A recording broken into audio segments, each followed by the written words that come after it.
Will you bring your baby to class today?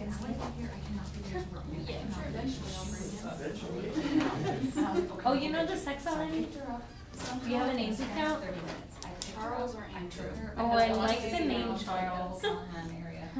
Super from like really the other side. Yeah. Like, You'll have to move to England so he gets an way accent. past.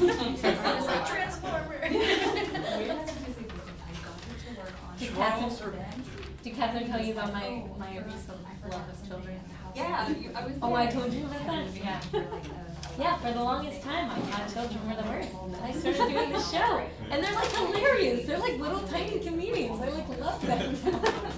And they're so cute. We have, oh my God. In the show, one of them wears a little egg beater outfit. Oh, man. And he's like 6. Oh, it's so cute. Have the little beanie with the propeller? No, he's got like in Be Our Guest, he's an egg beater. He's a whisk.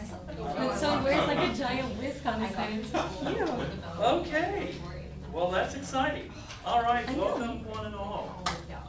You should have some homework and an observation. I had a crazy morning, so I did as much as I could on that. Okay. So I didn't get to that. Oh, well. Just hop on top of You it. were. I did that also. And I missed because so I mean, we're Cute. Lovely. I know what I'll be doing. Spare time. Spare time. Okay. So, a couple of things. First of all, we want to kind of wrap up where we were with that resonator anatomy stuff. So I have a couple of questions, little group questions. I thought we would split into groups and work upon them for a couple of minutes, and then we would come back together and have like a little dialogue, okay, before we go on. So, let's have a group of, let's see, 1, 2, 3, 4, 5, 6, 7, 8, 9, 10. Who's missing?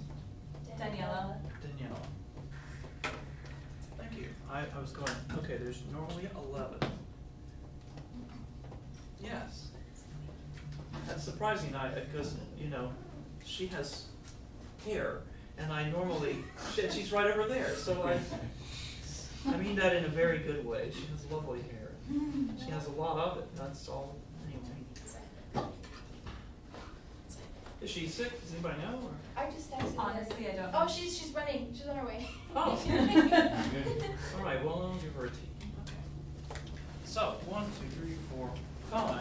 Why don't you guys kind of, Sarah, you can stay, and you guys kind of go to Sarah.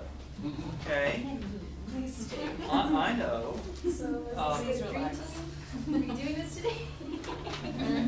Pass her back to her. What if she had walked over to them? You've got a real fixation going on. I feel like, I don't know, I feel like I have a need to watch someone give birth. I don't know why. I just really want to see it. There are videos. I mean, I don't want to see a video. I've seen videos. I want to see the real thing. Well, I was there for my son's birth. Is it weird? Well, he was C-section, so I didn't get to see much because I was, you know. But Okay. let me just say, if anybody thinks it's delicate when they do a C-section, holy cow! Count them, 2 surgeons are like, okay, you may feel some pressure, and I'm like seeing them doing this.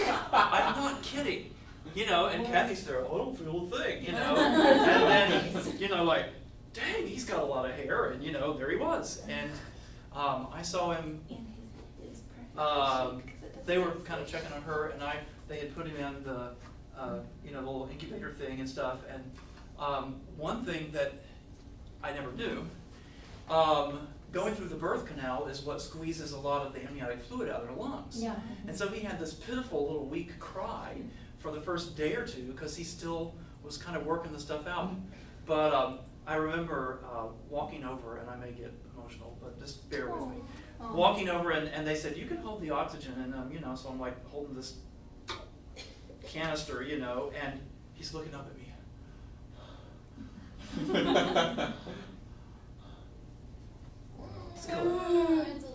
Yeah, it's really cool. Oh my God, that's gonna be you.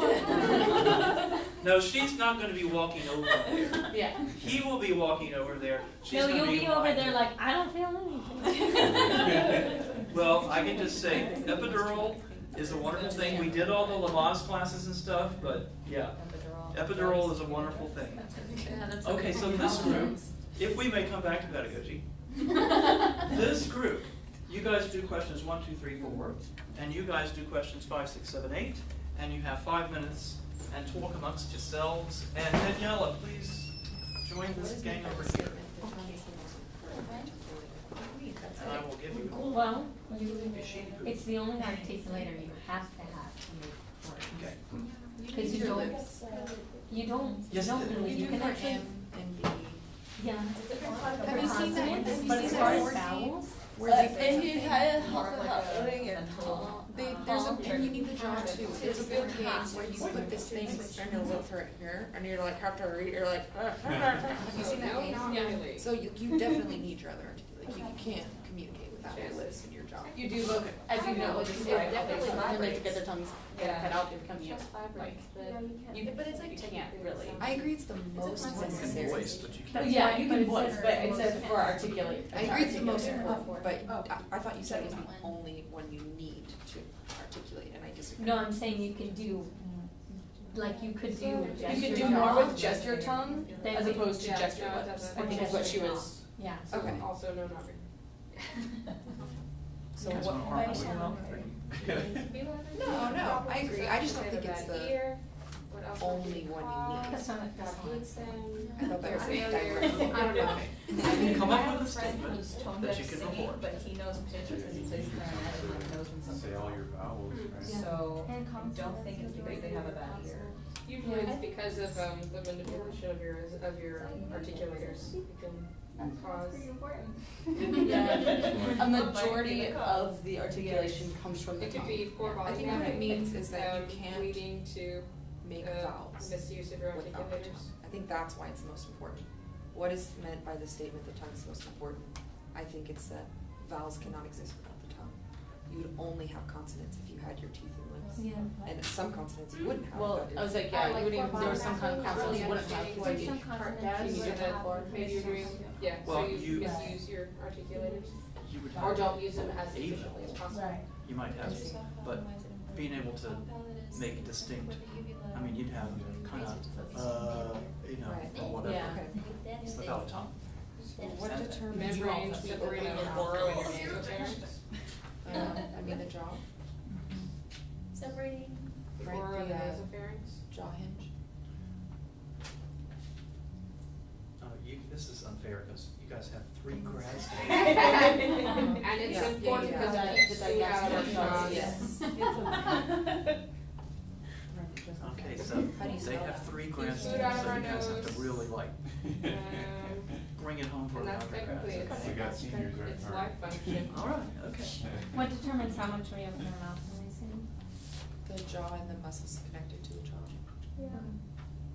I don't know all their names. But It's it in the also article. cuts off the nasal cavity and singing. Yeah, So that- I don't remember all of them. It's this Yeah. here, this unhinging here, Or use which too is much controlled by fingers. like all these muscles. Yeah. Yeah, How's it Wouldn't coming? it just depend on what you're singing? Done. Oh, I thought And it that's it. literally physically what. Well, But I guess, yeah, that's another point, what determines. Like I said, yeah, the vowel. The most beautiful achievable sound is gonna determine how much you're opening or closing, right? Cause we talked about how this vowel for this one, for this note, for Are this all of y'all singer. practically wearing the same ones? Okay. What is is it? the color? I mean, resonance. Oh, That's not balance. exactly me. Even just like Balance. gummies, like I don't wanna Like think in your about body, this, but or- like, because. No, Lord, it's- yeah. Lord, Lord help. Balanced, neck, I'll just like, when I go home, I'll leave them I was like, somewhere in the obviously house and I'll find my Well, dog. doesn't and it, I'll it depends on yourself. I was like, it's gonna take it out How's of it done? people, like, Oh. it'll vary depending Your, Okay. yeah, your personal balance. You guys have 1 minute. Go.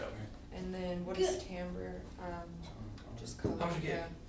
Oh, Individual. yeah, it went well. I had a really good pair of ears in the audience. My little sister, Individual color she's resonance. not really a singer, she's an instrumentalist, teaches elementary school music, but she told me I the said high was balance. really good, Balance, the low was balance, very good. Because in the article she But talked the about middle like, sort of got she lost had you with like the orchestra. sustain a vowel and like So- walk back and The forth bane and of the see. soprano. Yeah. changes. So for the work perfect with my resonant articulators. you have to have like to, a balance improve mid-spine it. relationship. Wait, what did you sing last night? Okay, are you guys done then? Yes. Okay. If we're chatting, I figure we must be done. Okay, so question number 1, what do we mean when we say chest voice or head voice? Do we put our voice in our chest or our head? Does our chest as a resonator? Do you like that? That's kind of okay. So what do we mean when we say chest voice or head voice? It's more of like a mental trick to describe placement inside. It's not, your chest doesn't act as a resonator. Okay, so it's like a sensation thing, Mhm. and those sensations have been associated with something called R. Starts with registers. Yes.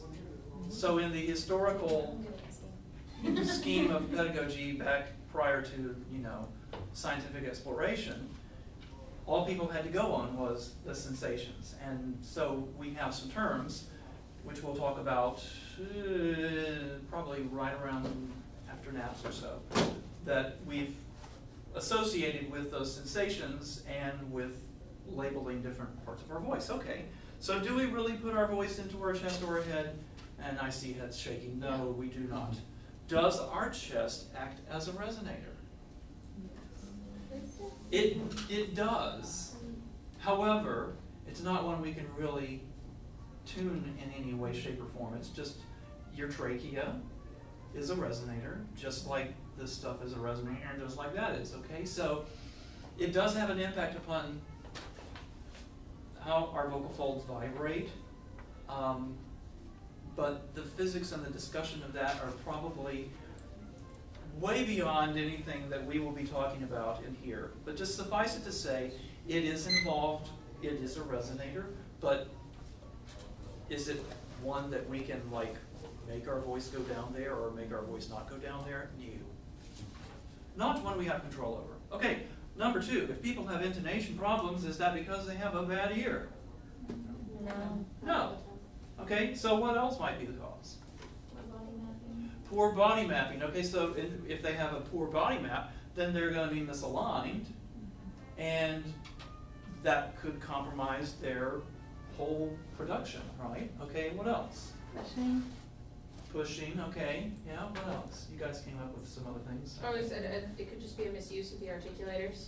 Right, so in other words, that you're trying to sing a vowel that isn't going to work right there, or a shading of a particular vowel that isn't quite right for that pitch or that dynamic level or what have you. Yeah, so mistuned vowel kind of things. Sometimes, your palate's a little down and, that affects at least our perception of the intonation.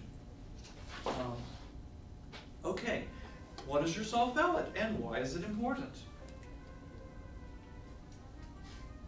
The membrane separating the oropharynx and the nasopharynx that is meant to keep food out of your nose. Okay, those of you who were at the dissection lab yesterday, she said membrane. Would you agree with that? Well, yes. Yeah. Well, it's a muscle. It's several muscles. Yeah, we saw them. I mean, so you've got a whole host of muscles that kind of are a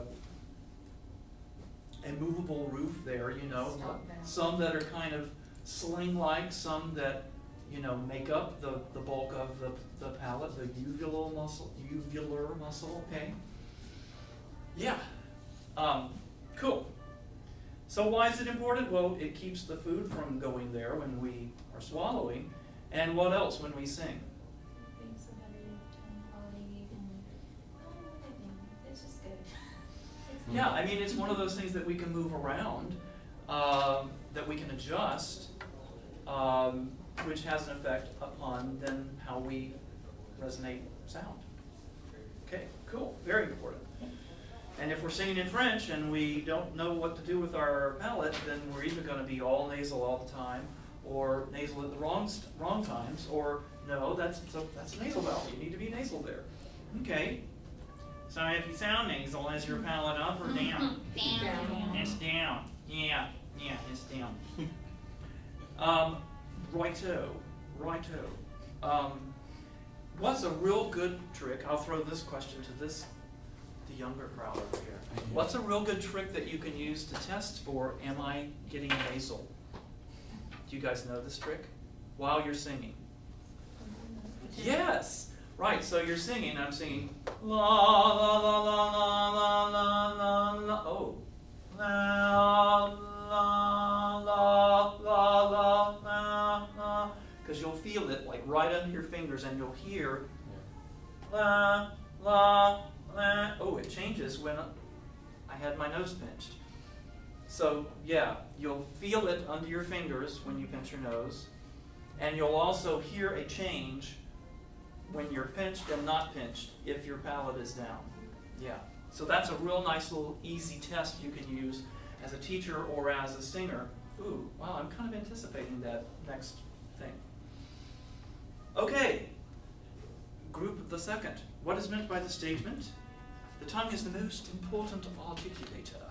You have to have the tongue to make vowels. To make distinguishable vowels, Yeah. for sure. I mean, I can make an air tube and pinch it in certain ways and into it, and you'll hear something resembling a vowel. So we can do a vowel without a tongue, but we can't distinguish and we can't change vowels without a tongue. Are there consonants that don't require the tongue? I mean, but most of them are going to require the tongue. Your And- fricatives, right? all your fricatives and, Yeah. and most of your plosives and some of your nasals. I mean, na and la involve your tongue. Yeah, that would be an interesting test question, wouldn't it be? List all the phonemes that you could, consonants and vowels that do not involve the tongue. You're just I've never asked that question before. Thank you, Caitlin. Okay. Okay, what determines how much we open our mouth when we sing? So the jaw, the unhinging of the jaw. Oh, right. opens the That's the mouth. thing that's So going to be releasing. all of these muscles. Okay, you're answering how we open our mouth, and the question is, what determines how much we open our mouth? Okay, so Austin got this one. Okay, Austin, go for it. So it's based on, gosh, I can't talk. It's based on what you're singing, like how you want to get the sound that you want to get. Uh-huh. So, in other words, like what note you're on, Yeah. and what else? Vowel. What vowel you're supposed to be singing that's in the text, how loud you're supposed to be Who singing, you are. who you are, your character, yeah, Your emote. your You emotion make- at the make it time. uglier or So beautiful. the dynamic level, in other words, too. What else that might play into it? Phrase length. The phrase length and the direction, are you continuing to go up from there, or are you kind of on the way down Your and you vowels on actually either need to be side. kind of closing? So vowels on either side, even how long you own it. Because a short note, a little staccato thing that you go boop, boop, you might not need to be nearly so open for as a sustained note. So there's all these things, and we kind of, as we learn how to sing, we start learning how to do this automatically. But again, put yourself in the shoes of you're teaching someone who's completely new to this, and they have all these crazy speech habits that they're bringing into their singing, and you have to, walk them through. Oh, well, let's talk about that. Well, so how open do you need to be? Let's look in the mirror, okay? Why don't you sing that again? Yeah, it's not really that open, is it? Or yeah, it needs to be more open than that, doesn't it? And you're helping them learn that stuff. Okay, number 7. What is the perfect position for singing resonance? Balanced satisfying relationship. Okay, right. I think body use, perfect, absolutely. But beyond that, is there a perfect, okay, all vowels must have No. 3 fingers? It's like how open your mouth is going to be. It depends on Exactly. the singer and the vowel. Exactly. And the place. Yeah, I mean, we saw that, when we had Austin and Alexia sing. Granted, they were in different octaves and stuff, and I had them doing different vowels. But I bet we could get 5 people who are all sopranos, you know, up here, sing the same note at approximately the same dynamic level, we would see 5 subtly different mouth openings because you have 5 different voices. This person's voice is a little bigger, this person's voice is a little wider, this person's voice is, you know, yeah. So there ain't no perfect position other than that your body use is good. And beyond that, that's going to optimize whatever you need to do for you on that note. What is timbre? Tone color. Tone color. And as we will learn, it's actually determined by the spectrum. So the strength of each of the harmonics in our sound. Oh, And, wow. mm-hmm. Wow. Wow, wow, yes. So that's why you could have 2 people singing the same note, and you can very definitely tell that that's Caitlin and that that's Catherine, That's so cool. because we could look at the 2 spectra and you could say, oh, well, her second harmonic is a little bit stronger and her fourth harmonic is a little bit, you know, not as strong, and those kinds of things. We can look at the spectrum itself and those subtle little differences of how you do a vowel versus you do a vowel because of the size of your vocal tract and your vocal folds and everything. We would see that, and our brains are really, really good at hearing those differences in spectra. Case in point, you've got a really good friend from, I don't know, middle school or something. You know, you guys were real fast friends, and you know, you saw each other in high school and you stayed in touch, but you haven't talked to them in a couple of years, and then your phone rings, 2 words, and you know who it is, right? You recognize their voice like that. Our brain is so wired for distinguishing these differences in the spectra. Our phones are typically not so good at transmitting that. They've made them just good enough. They tend to throw away a lot of that extra stuff. But you know who it is, and probably within a sentence or so, you can get a sense of their mood, which also is going to affect how they're shaping themselves, which is going to affect their spectrum, which is a great segue to talking about sound. Mr. Nix, aren't you all, your graduate students, aren't you all doing that test to see like how loud and soft and everything? Everybody's going to be doing that. Will you do this as well at some point with your students? Yeah, we're going to. Harmonic mapping? We will do. Everybody will do the voice range profile, and we're going to do your form and frequencies, so we'll be able to see. Wow. Yeah. Yep. And we have software which you guys will get either in this class or next class. In fact, I may have it on Blackboard. I'm not sure. I think I have the Voce Vista executable on there of some software that we have a site license for. Yes, ma'am. If we've done it before, do you want us to bring the chart? Ooh, that would be great. Yeah, and then because that's right, you were in that study. Okay, Yes. yeah. Yeah, and we could compare and see what's changed.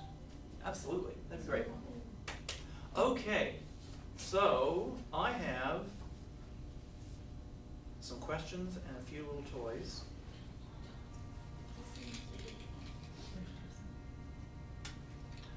I had bought a new watch and the band broke, and so I'm wearing this old crappy one. Okay, what is sound?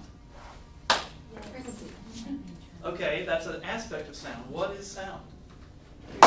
brain's interpretation of messages sent to it by your nerves in your ear. Yeah. Do you need to have a brain for there to be sound? No, you need to have a brain for you to witness sound. You need to have the vibers in your ear to hear them. Okay, so let's go. Forget the fact that there is or isn't a listener. What is sound? Vibrations. Vibrations in In a medium. in a medium. Oh, okay. Da-dee-da-da-da-da-da. Sorry, I was singing "Oh Black Swan" from Medium. Get it? Get it? Yeah. Which, curiously enough, is the opera that they're doing at West Texas Yeah.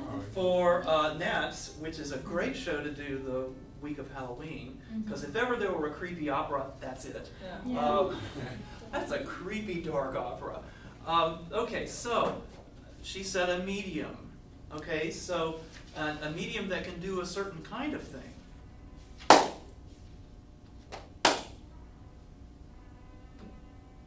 So a medium, what is a medium? A medium is any object or substance that can transmit waves. Or Okay, it's a certain kind of medium that Okay. can transmit waves.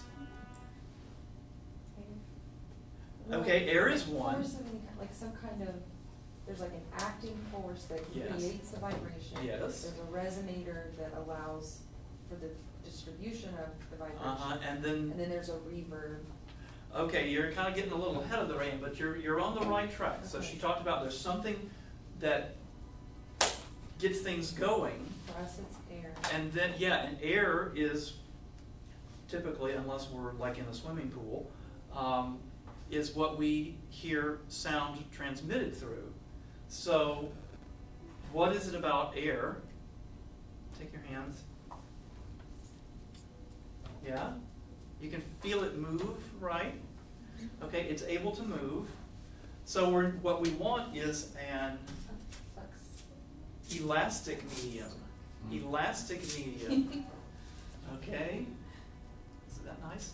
So we need an elastic medium, one that is capable of deforming and going back to kind of where it was. Okay? Because does the air move when there's a sound? It's disturbed. It's disturbed, but it's not like if I go, ah, that you feel this sudden shock wave of air, other than maybe my breath coming out. You don't, Depends on the singer.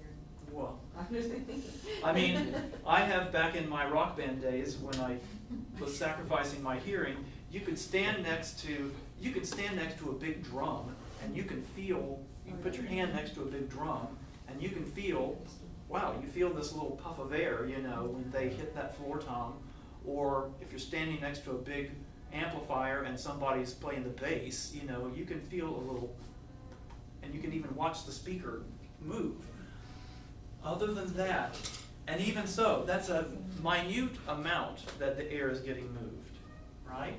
So let's all stand in a circle. So we're all going to stand in a circle and we're going to hold hands. Kumbaya. Okay, so we're all going to stand in a circle.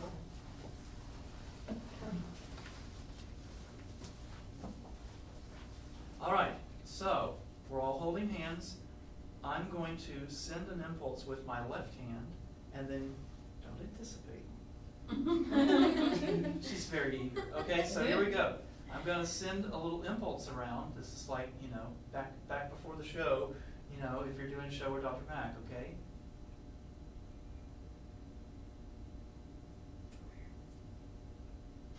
Sorry, I had a reflex. Oh, switch. sorry, I squeezed the other way. I know. That's I what was I sending did. a rarefaction. Sorry. Okay. All right. So I'll send it around again.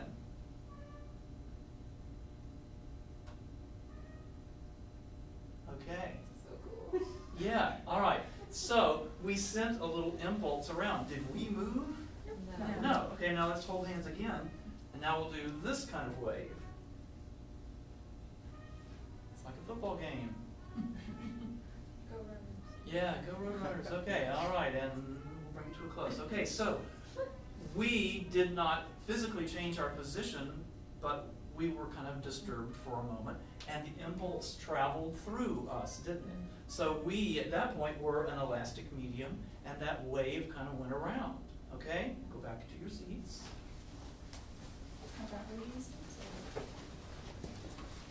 Okay, here we have a slinky. And let's see if I can clear off the piano. So I've got a slinky here. And this is, there's some nice little animation on your, with your McCoy materials. So I can send a little impulse. And what's neat is you can see, I send it and it bounces off down here. And you see a return wave? Pointing? That's kind of cool. So I'll send around a slinky to this side. This is my bigger slinky. Okay, so, whoa, boy, you move it at all. There you go. See, I move it just a little bit and there's a rebound. So you can see the wave travel down, and once the wave passes, you'll notice that the slinky kind of lengthens out behind the wave. Okay, so we'll send this one around that side. And so the air molecules are much the same way. You know, they get disturbed and they compress, they bump into the, you know, the next ones. And that moving compressed air is our wavefront that's moving along. Isn't it fun? And then behind where it's compressed, they're kind of further apart, and they call that the rarefaction. Okay? And bless you. Bless you. Okay? So it's always fun and really helps to have something tangible with some of this stuff. So yes, you may play with the slinky in my class. So Caitlin got a little bit ahead. We were talking about terms we use to describe sound. You said frequency. It has a frequency. Okay, it might have several frequencies, but sounds have frequency. So, observe. I have a simple pendulum. Okay, who has their phone handy where we have a little stopwatch feature? I have one. You have yours out? Yeah, Casey? it's open. Okay. Okay, so I'm going to stand so that you can see, right? So here's this is like the midpoint, the rest point. Okay, so I'm going to release it, and that all the way back to where I released it is 1. Okay, and then 2. So you're going to be the timekeeper and tell us when 10 seconds is up. Everybody else, we count. Okay, ready and go. That was crappy. Let me start again. Because I kind of bubbled it right as I released So it. 10 seconds, right? Yes. Okay. Ready and go.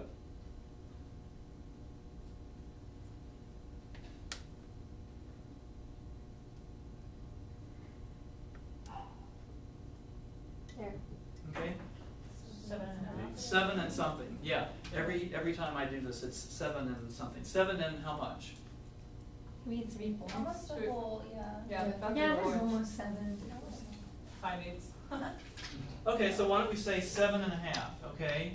7.5 times cycles, okay, or cycles, okay, cycles, back and forth, in 10 seconds. So if we wanted to know, well, how many times a second does it do it? It's just division, right? So how many times a second? 0.75. 0.75. So the frequency of our little pendulum, and we'll use the unit, which is hertz, which means cycles per second. Okay, it's just a fancy way of saying cycles per second.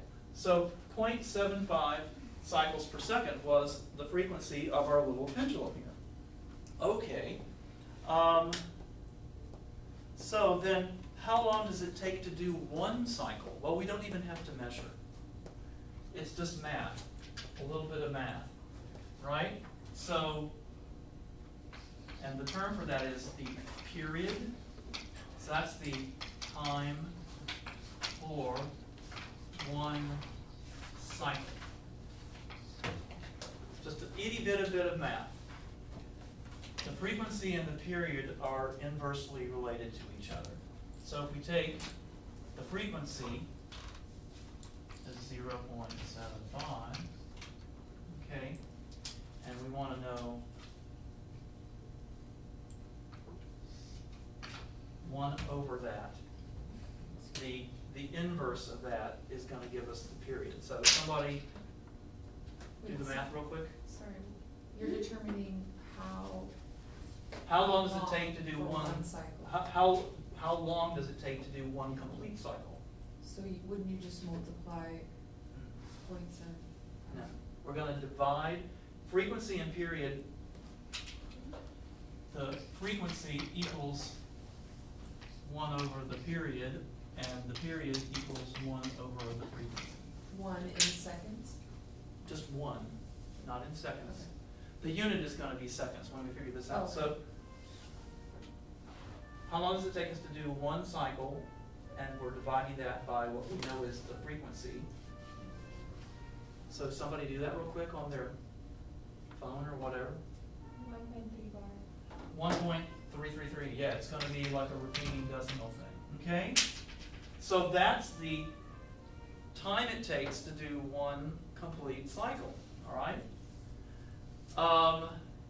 Now, how far it swings in one cycle is the wavelength, okay? The wavelength. So when we're talking about sound, if this were some kind of sound pendulum, okay, how far does the wave travel in 1 second when we're talking about sound? In the case of this, it's literally a displacement, how many meters or whatever this would be, okay? So one cycle, how far does whatever it is travel? That's the wavelength. And is that pitch? Is that what we're going with it? That wavelength is? No, we perceive frequency as pitch. Okay, so speed. And then how far, here's our 0 point, this is like at rest, if I were so shaky, okay? That would be the rest point. So how far it swings away from that rest point is the amplitude. Oh, okay. So if I'm singing softly, the amplitude of those sound waves, and how strongly are those molecules, getting displaced, is very low versus where they're very, that would, no, it doesn't have to do with wavelength. Amplitude is the strength of the vibration, basically. So, again, we come back to the pendulum, just think about this, okay? So, how long does it take to do one cycle? That's the period.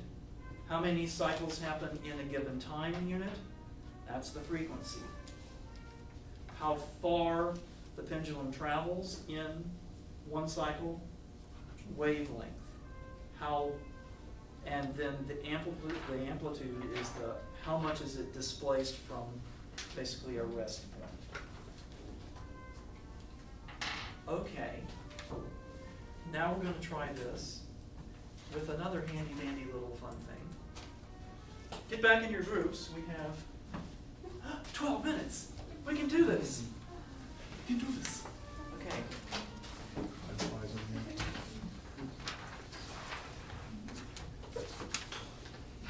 Okay, so give all three a shot. There's definitions at the top. So relating those terms to sound.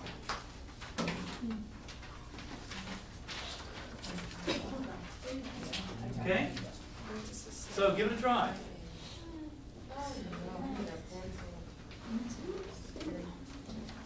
And will this kind of thing be on a test? I will not ask you these kind of questions on a test. This is just to get you thinking in these terms.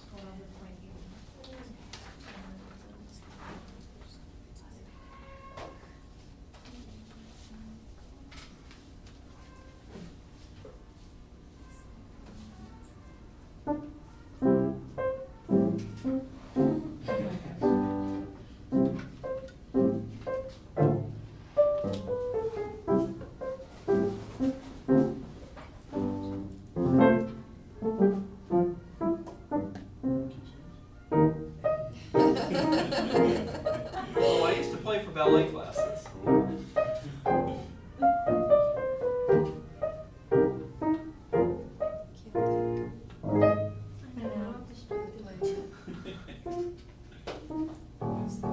Okay, I'll shut up.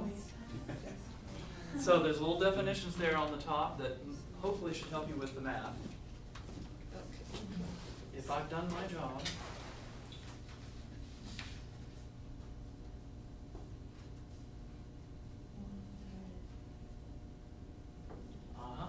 I'm hearing something good over here. Okay.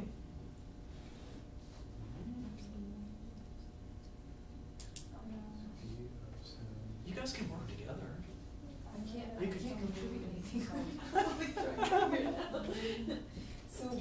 what is the formula for me? It's right up there, speed of sound is meters per second. Yeah, but I don't, but we're not given this. No, you're given the speed of sound up there. Oh, what's? It's up You there. have to do it. 230 meters. Oh, the speed of sound, so 30. Divided by number of cycles per second, which is this frequency, like 110 hertz. Yeah. So it's 330 divided by.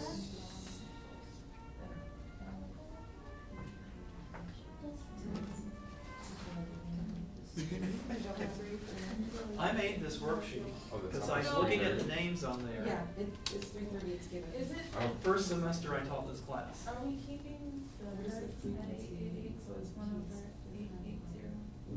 Yes.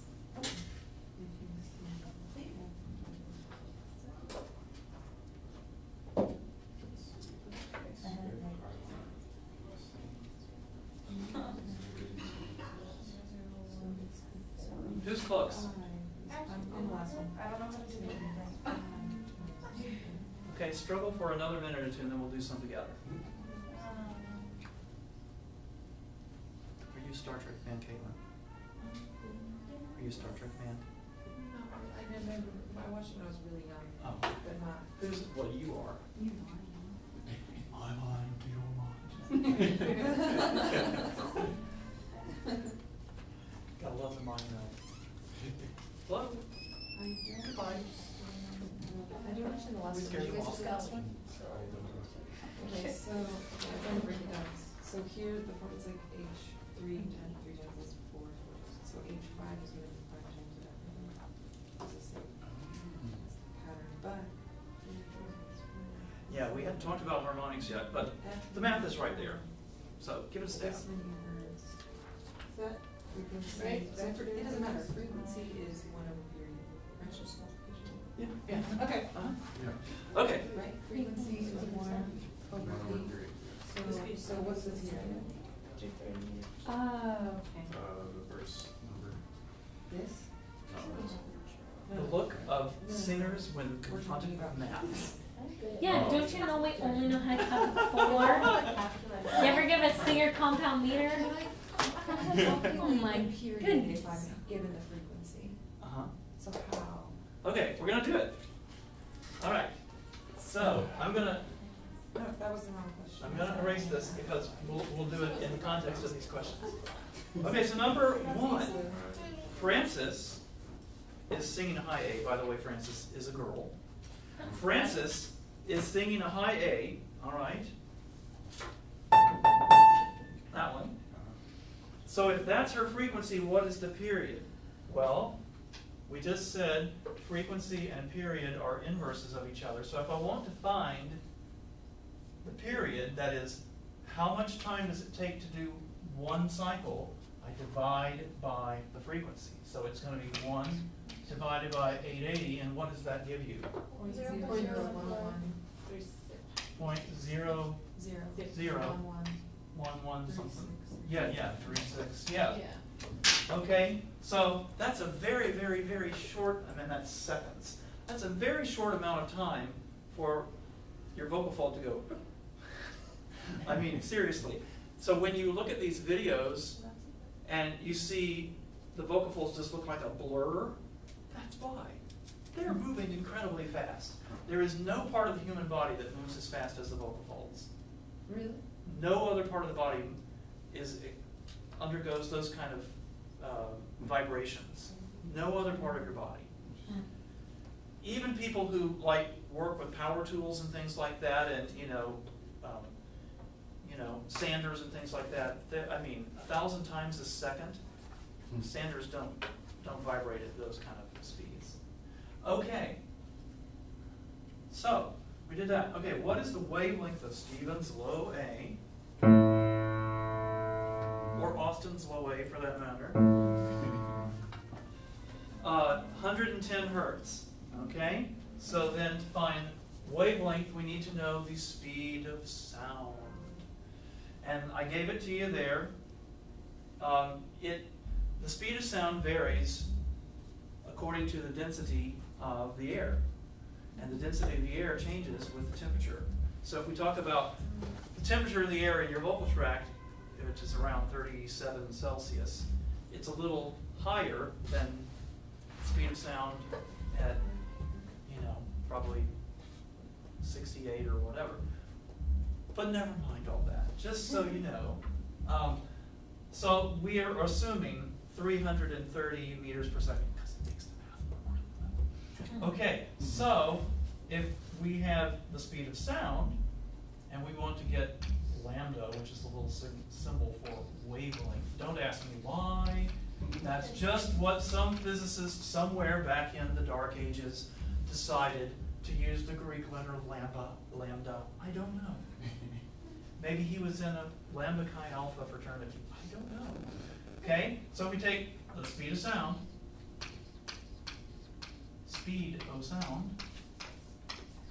and we divide it by the frequency he's singing,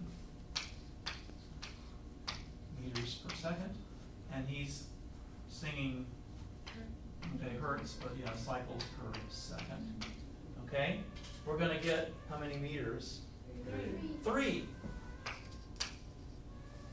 So in other words, Austin, if you sing this note, okay, here's a compression spot, and then here's another one. Here's another one. When you sing that note, okay, those wavefronts are that far apart. How cool is that? So that would mean it's like a big peak, and then it goes to 0, and then it's like a rarefaction, and we get back to a compression 3 meters later.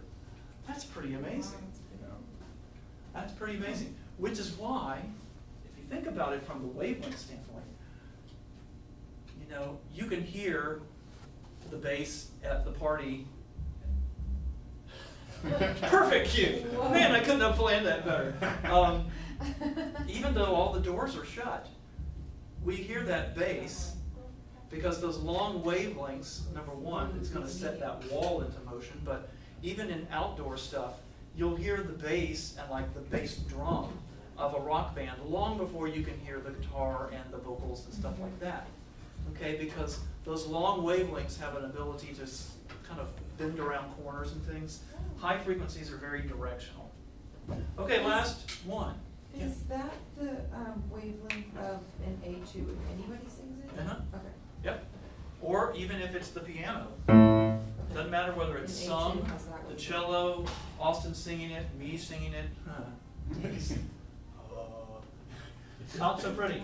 Okay, last one. What is the frequency of Keith's fifth harmonic? 0.00270 bar. How did you do that? No. No. Oh. So Keith is here, and he's singing that frequency. Okay, now harmonic is just a multiple, there's a hint, of that fundamental frequency. So if his fundamental frequency is what, 370? Is that what he said? Yes. So then that's his fundamental. His second harmonic is going to be 2 times that. So then his fifth harmonic is going to be 5 times that, which is, Stacy? 1,850 hertz. What's his fundamental? No. Okay, here's his fundamental, 370. Were we given that? Yes, Yes. it's in the Oh, question. I see. Just kidding, just kidding. Okay, so here's his second harmonic, third harmonic, fourth harmonic, fifth harmonic, which is like A sharp 6. Way up there. Like Christine Seidel on a really good day, man, she's got stuff up there. Really high stuff, okay? What note is that? That's A sharp 6. That's way up there. So that's the fifth harmonic of someone singing. Ah. How did we determine it again? I'm sorry. Okay, here's the fundamental. And each harmonic is just a multiple of that harmonic. Okay, so it's just 5 times. We will do this over and over. We'll do this kind of stuff. Yeah, you were doing the period of 370 hertz. Yeah. I just saw that. That's okay. You're all right. So, this is just to kind of get your mind going and to do some things together, to put it in maybe a little more reality. I know you've been, hopefully, reading the McCoy, which, if anything, he goes into detail about stuff with closed and open tube resonators and stuff, which is really good, but it often makes people get really confused. So anyway, if the slinkies are out there, I'll take the other. Yes.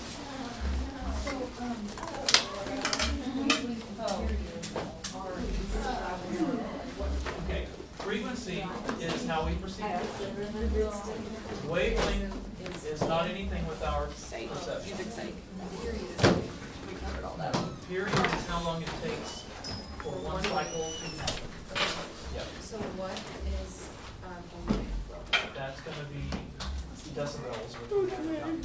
But that's not determined by the wavelength. Nope. Because I can sing the same note, loud or soft. You can sing it, and I can sing it, and Jim can play it. And they could all be at different intensities. So yeah, frequency doesn't have anything to do with amplitude. And wavelength is as well. It's You said related. A is an A is an A. Okay. Sorry. All right. Now that I've confused you all.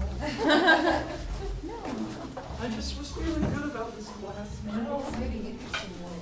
And now he's throwing me for a curve and he pulled out math. Just when you think you're understanding music, it's always curveballs. It never ends. In a good way. Thank you. Okay, see you later.